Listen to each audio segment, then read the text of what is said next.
Today's video mga ka-idol ay magluluto ulit tayo ng ating ulaming ngayong araw. Yan mga ka-idol. Batikulo ng manok yung mga ka-idol na may taba, kaya binisa ko muna para makuha na ng mantika. Yan mga ka-idol.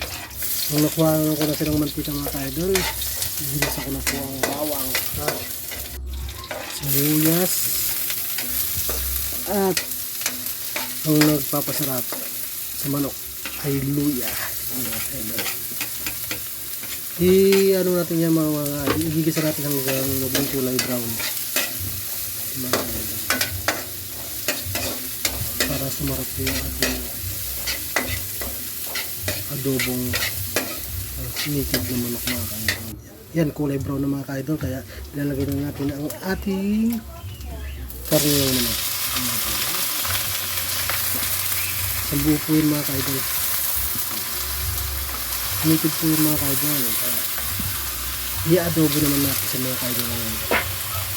Tapos ating halo-haluin mga ka-idol para magisa sa mga ka-idol. At yan. Kaya na mga ka-idol, oh. Magisa na siya mga ka-idol, kaya halo-haluin ko muna yan mga ka-idol. Yan. Para mawala yung tubig niya mga ka-idol. Atin muna siyang tatakpan, palalambutin mga ka-idol. Kaya yun o mga ka-idol, eto na, nilagyan ko na siya ng toyo saka suka mga ka-idol. Kaya patutuyuin natin yan mga ka-idol para manok yung lasa niya sa karne ng manok mga ka-idol.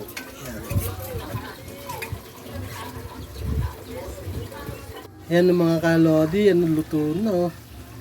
Adobong native na manok with spicy yan mga kalodi. Yummy yummy.